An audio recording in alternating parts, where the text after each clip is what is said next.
The day I won the lottery was the same day my daughter kicked me out of the house I helped her buy.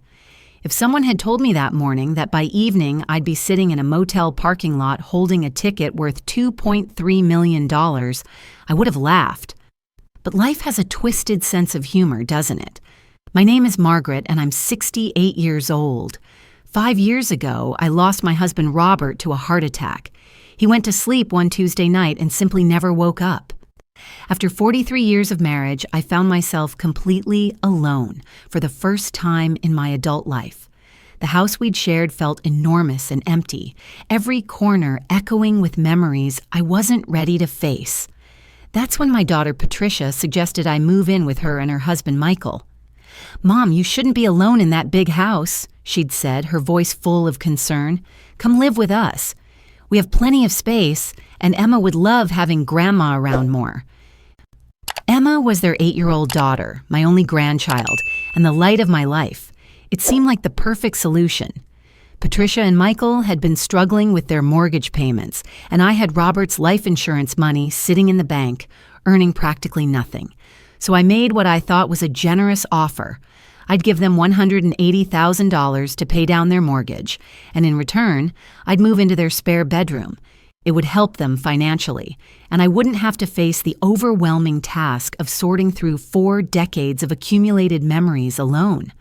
I sold my house, the house where Robert and I had raised Patricia, where we'd celebrated birthdays and anniversaries, where we'd dreamed of growing old together. The sale netted me another $120,000, which I put into savings. I kept telling myself it was a new chapter, a chance to be closer to my family when I needed them most. For the first few months, everything seemed wonderful. Patricia was attentive, Michael was polite, and little Emma was thrilled to have me there for bedtime stories and homework help. I cooked dinner most nights, did laundry, kept the house clean, and even helped with the utility bills. I felt useful again, needed.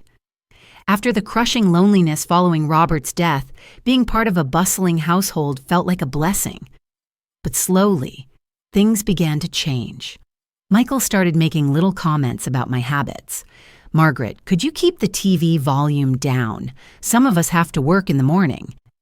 Never mind that I'd been watching the evening news at the same volume for months. Patricia began treating me less like family and more like a live-in babysitter. "Mom, can you pick up Emma from school? I have a client meeting." "Mom, can you start dinner? We're running late."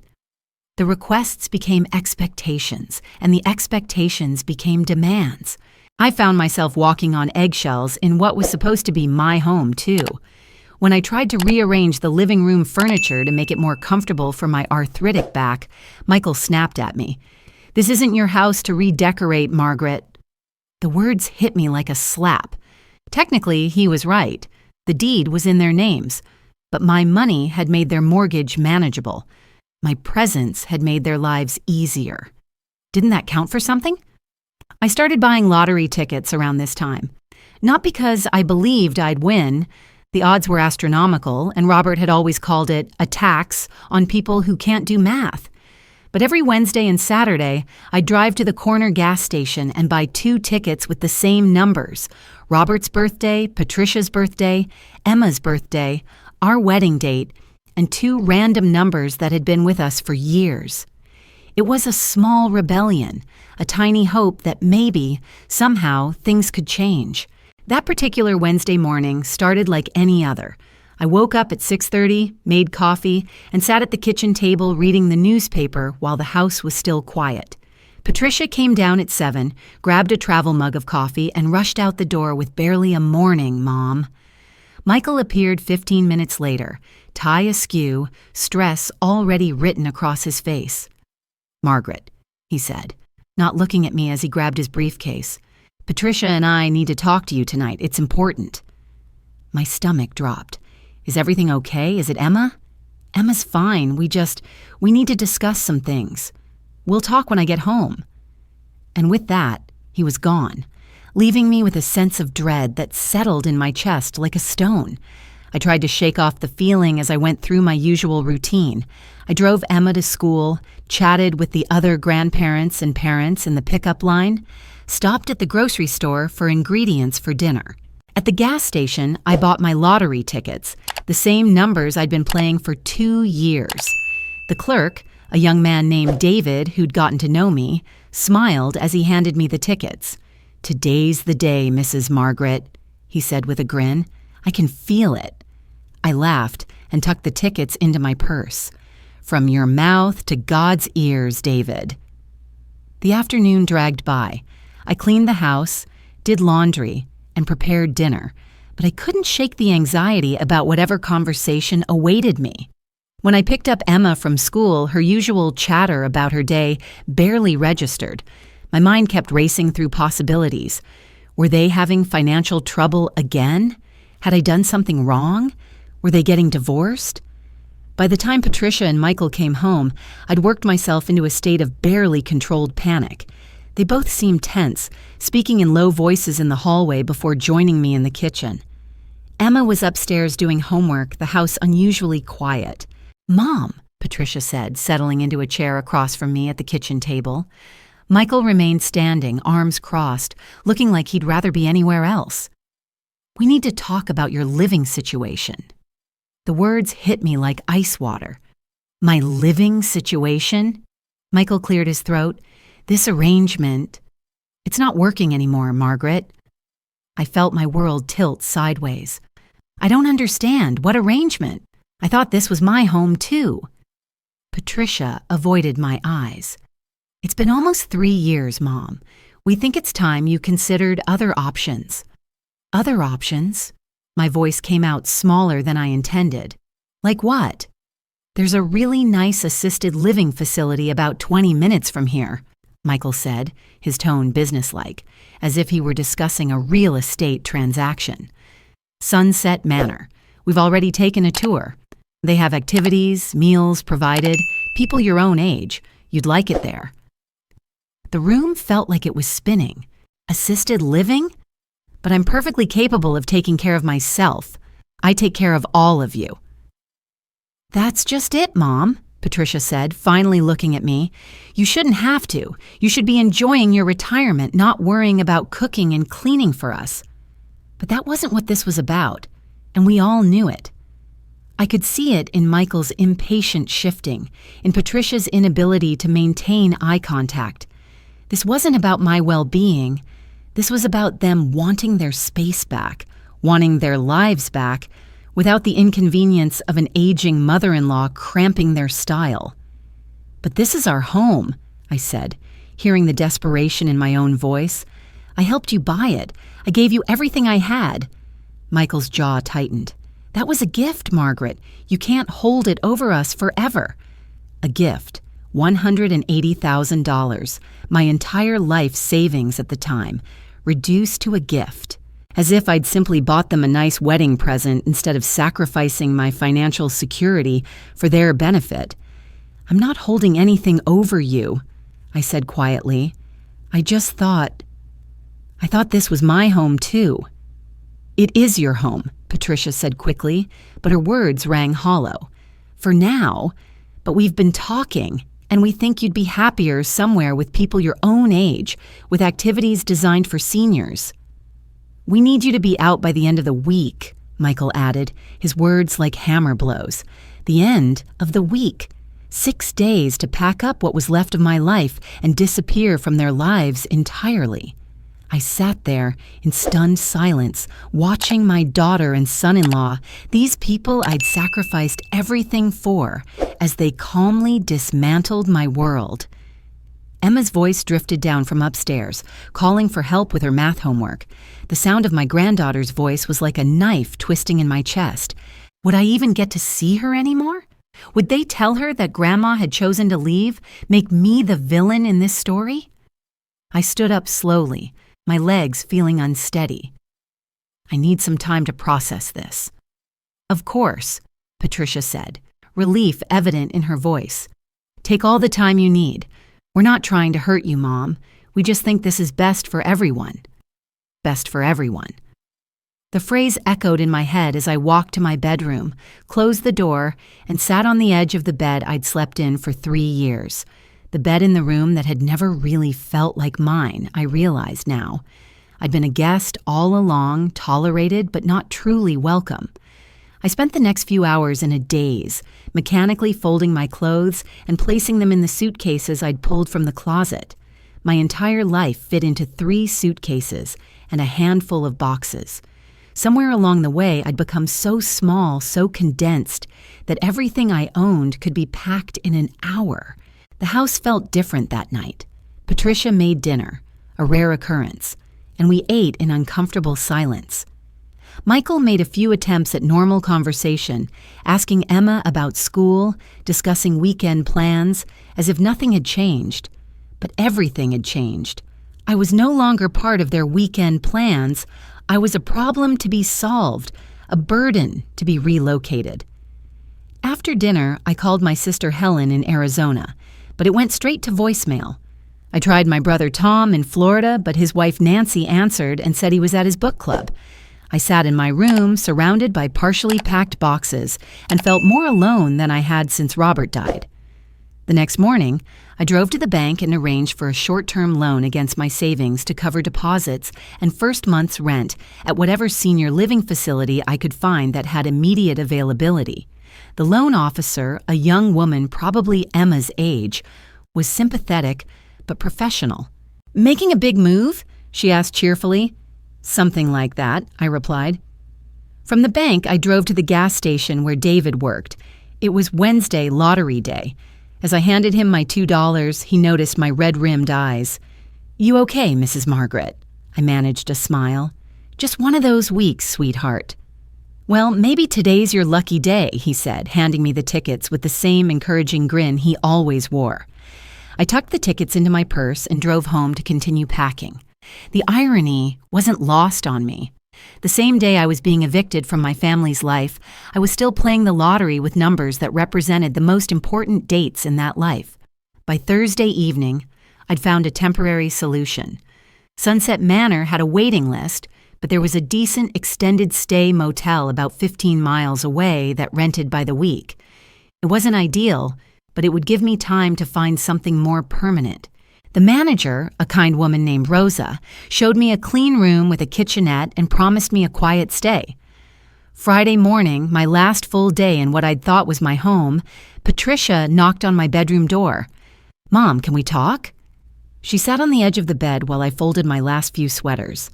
For a moment, she looked like the little girl who used to crawl into bed with Robert and me during thunderstorms. "I want you to know this isn't easy for us either," she said quietly. I stopped folding and looked at her. "Then why are you doing it?" She was quiet for a long moment. We both think it's time for us to have our space back. As a family, just the 3 of us. Just the 3 of us. The words confirmed what I'd suspected, but hadn't wanted to acknowledge. I wasn't part of their family unit. I was an outsider who'd overstayed her welcome. "I understand," I said, though I didn't. "I hope you'll let me see Emma sometimes." "Of course," she said quickly. "Maybe we can do dinner once a month or something." Once a month. After 3 years of daily bedtime stories and homework help, I'd been reduced to a monthly dinner obligation. That night, my last night in the house, I barely slept. I lay in bed listening to the familiar sounds. The furnace kicking on, the settling of the walls, Emma's slight snore from down the hall, sounds that had become the soundtrack of my life that I'd never hear again. Saturday morning came too soon and not soon enough. Michael helped me load my boxes into my car, his movements efficient and impersonal, like he was helping a stranger. Patricia hugged me goodbye. A quick, awkward embrace that felt more like checking off a box than expressing affection. Emma was the hardest. She threw her arms around my waist and held on tight. "Why do you have to go, Grandma?" I knelt down to her level, fighting back tears. "Sometimes grown-ups need to live in different places, sweetheart. But I'll always love you, and I'll see you very soon." She nodded, but I could see the confusion in her eyes. Another adult in her life was simply disappearing, and no one was giving her a real explanation why. I drove away from the house I'd helped buy. The house where I'd thought I'd live out my remaining years without looking back. If I had, I might have lost what little composure I had left. The motel room was clean but depressing, with thin walls and the constant hum of the highway outside. I sat on the edge of the bed and looked around at my temporary home, a 10 by 12 room that smelled faintly of disinfectant and other people's lives. 3 years ago, I'd had a beautiful house and a family. Now I had this. I unpacked my essentials, toiletries, a few changes of clothes, my medications. The lottery tickets from Wednesday were still in my purse, forgotten in the chaos of the last few days. I pulled them out and looked at the familiar numbers: Robert's birthday, Patricia's birthday, Emma's birthday, our wedding anniversary, and the 2 random numbers that had somehow become part of our family's story. The drawing had been Wednesday night, but I hadn't checked. I'd been too devastated, too busy packing my life into boxes. Now, sitting in this sterile room with nothing but time on my hands, I pulled out my phone and looked up the winning numbers from Wednesday's drawing. My hands started shaking before I'd finished reading the list. I checked again, certain I'd made a mistake. But there they were, all 6 numbers, matching exactly. The numbers that represented the most important dates in my life, the life that had just imploded. I'd won the lottery. Not just any lottery, the jackpot, $2.3 million. I sat there in that motel room holding a ticket worth more money than I'd ever dreamed of having and started to laugh. It wasn't a happy laugh. It was the kind of laugh that borders on hysteria, the sound someone makes when the universe reveals its twisted sense of humor. The same day my daughter kicked me out of the house I'd helped her buy, I'd become a millionaire. The same day I'd been told I was a burden, I'd won enough money to buy and sell their house 10 times over. The same day I'd been reduced to living in a motel room, I'd gained the financial freedom to live anywhere I wanted. The irony was so perfect, so absolutely absurd, that I couldn't stop laughing until the tears came. I sat in that motel room for what felt like hours, just staring at the lottery ticket. Every few minutes, I'd check the numbers again on my phone, convinced I was hallucinating or having some kind of breakdown. But the numbers never changed. 6 perfect matches, $2.3 million. The strangest part wasn't the money itself, it was the timing. After 3 days of feeling like the universe had abandoned me, like I was worthless and unwanted, here was proof that maybe, just maybe, something bigger was at work. The same cosmic forces that had allowed my daughter to cast me aside had also handed me the keys to complete independence. I kept thinking about Patricia's words. "That was a gift, Margaret. You can't hold it over us forever." A gift. As if the $180,000 I'd given them was pocket change, a small token of affection rather than my entire life savings at the time. As if the 3 years I'd spent cooking, cleaning, babysitting, and contributing to household expenses was just me playing house in their lives. But sitting there with that ticket in my hands, I realized something profound. They were right about one thing. I couldn't hold that gift over them forever. Not because I didn't have the right to, but because I no longer needed to. I no longer needed anything from them. For the first time in 3 years, I felt a strange sense of freedom.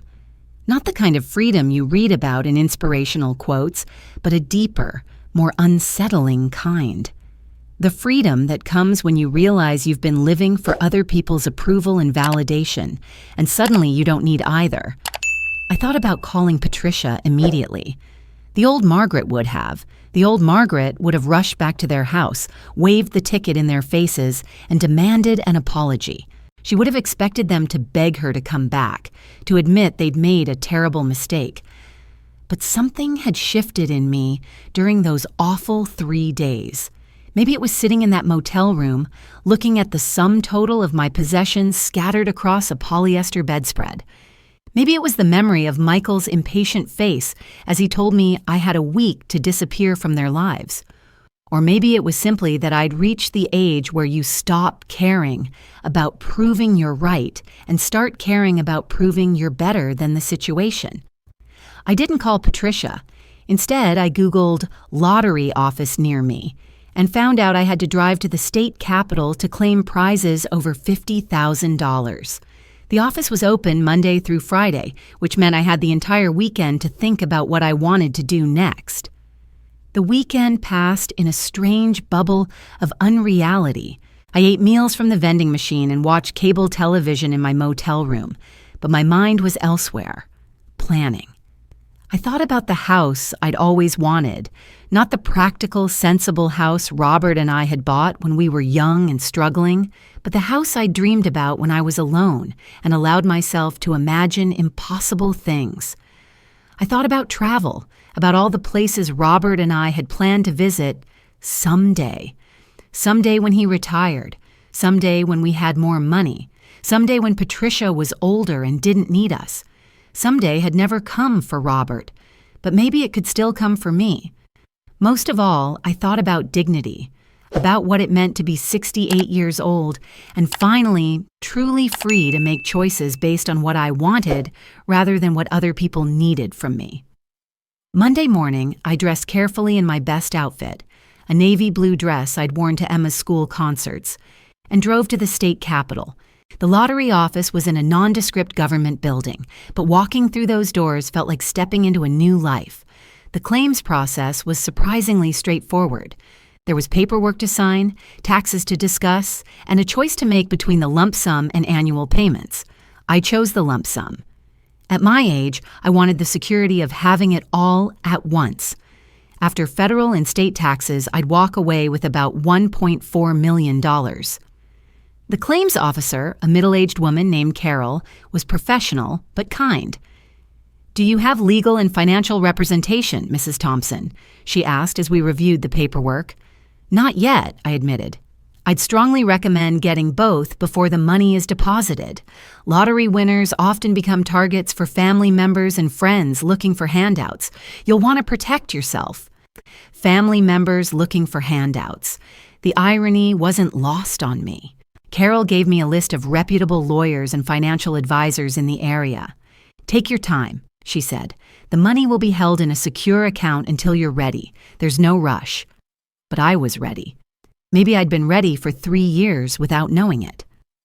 That afternoon, I met with James Morrison, a lawyer who specialized in estate planning and asset protection. His office was in a converted Victorian house with Persian rugs and floor-to-ceiling bookshelves that smelled like leather and old paper. He was probably in his 50s, with kind eyes and the sort of calm demeanor that made you feel like everything would be taken care of. "Mrs. Thompson," he said after I'd explained my situation, "what are your primary goals with this windfall?" I thought about it for a moment. "I want to disappear," I said finally. "Not forever, not dramatically. I just want to start over somewhere else, as the person I actually am, rather than the person everyone expects me to be." He nodded as if this was the most reasonable request in the world. "We can absolutely help you do that. Have you thought about where you'd like to relocate?" I hadn't, not specifically.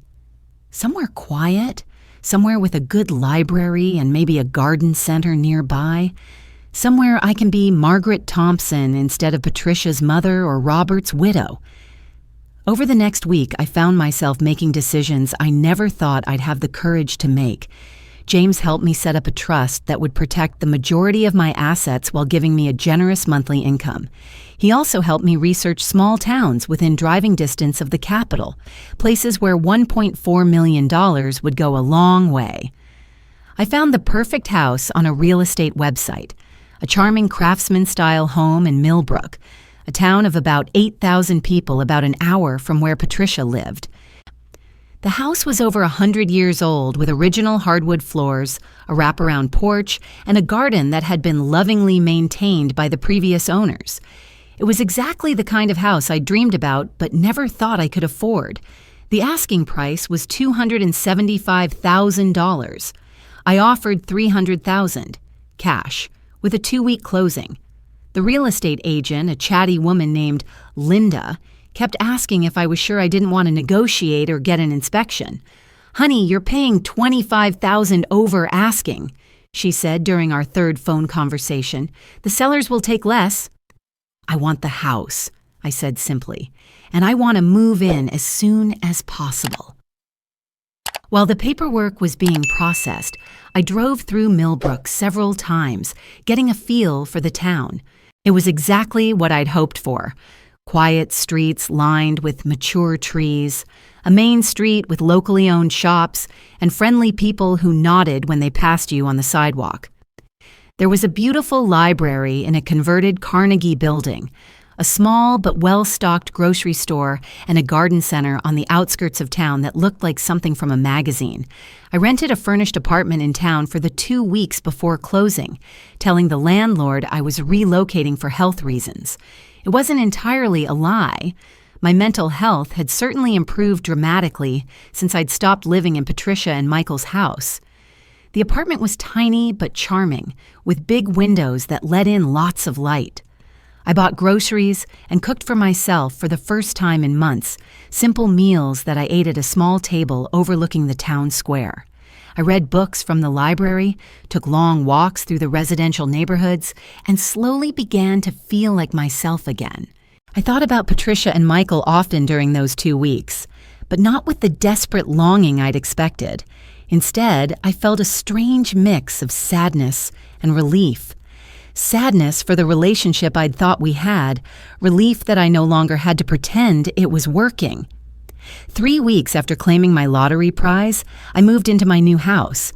The previous owners had left it immaculate, and James had arranged for a moving company to deliver the furniture I'd ordered. Simple, comfortable pieces that reflected my taste, rather than compromising with anyone else's preferences. My first night in the house, I sat on the front porch with a cup of tea and watched the sunset. The silence was profound.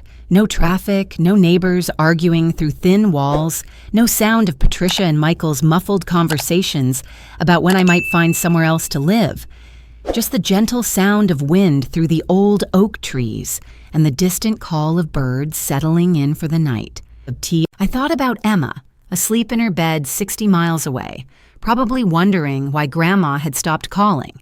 Patricia hadn't given me their new address when I'd tried to send Emma a birthday card the week before. The card had been returned to sender, and when I'd called Patricia's cell phone, it went straight to voicemail. It hurt, but it was a clean hurt.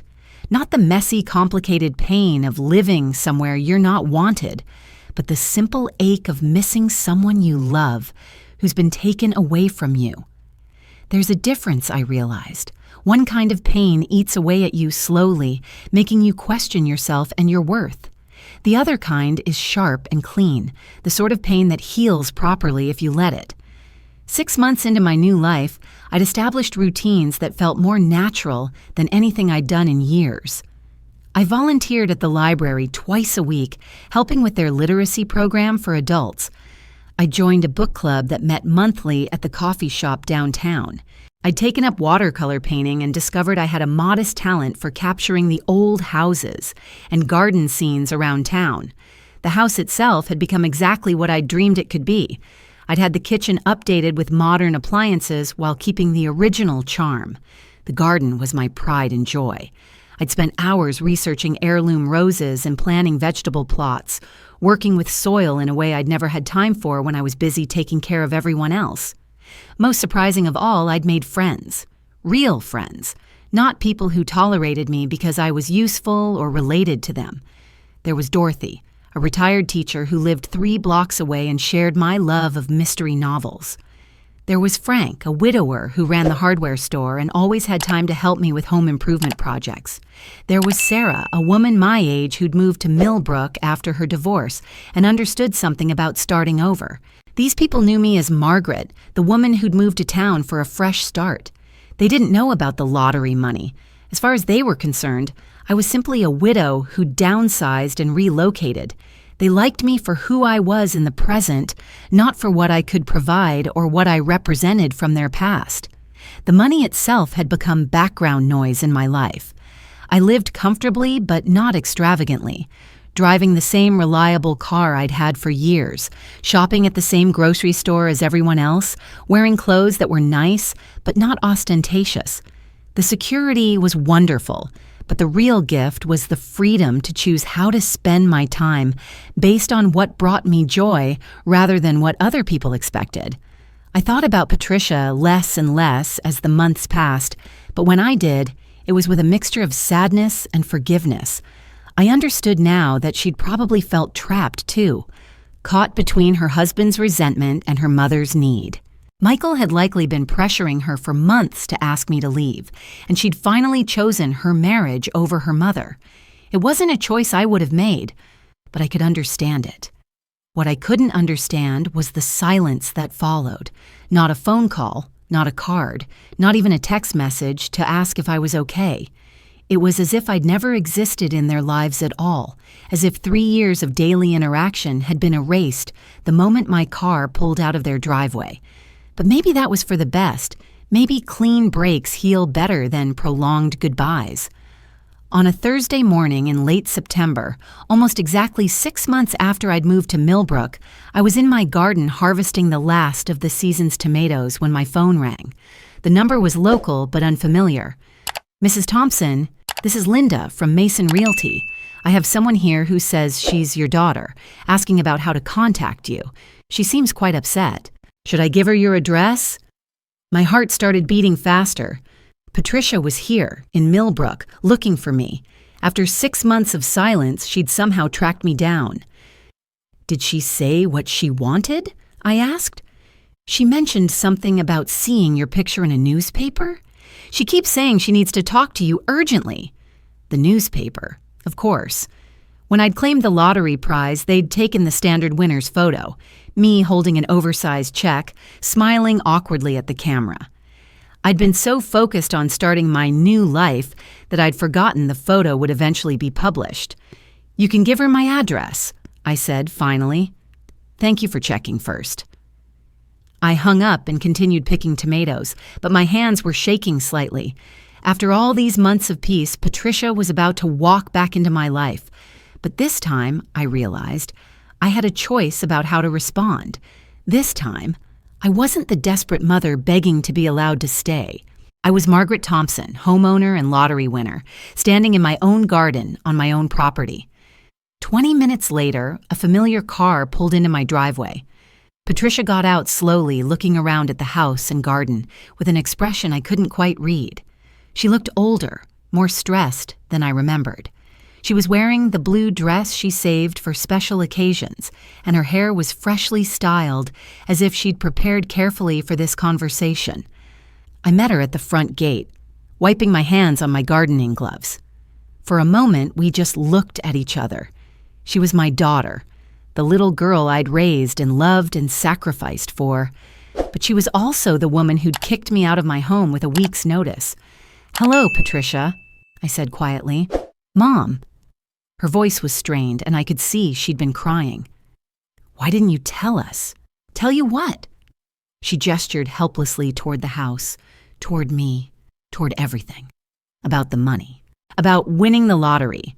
We saw your picture in the paper, and I couldn't believe it. Why didn't you call us?" I looked at her standing there in my driveway, demanding an explanation for why I hadn't shared news of my good fortune with the people who decided I was no longer welcome in their lives. "Tell you the same day you kicked me out?" I asked gently. "The same day you told me I had a week to find somewhere else to live?" She flinched as if I'd slapped her. "We didn't know. If we'd known you were going to win." "What would you have done differently?" I asked. "Would you have let me stay?" She opened her mouth to answer, then closed it again. We both knew the truth. If I'd called them that night from the motel room, screaming about my lottery win, they would have suddenly found room in their home and their hearts for their newly wealthy mother and mother-in-law.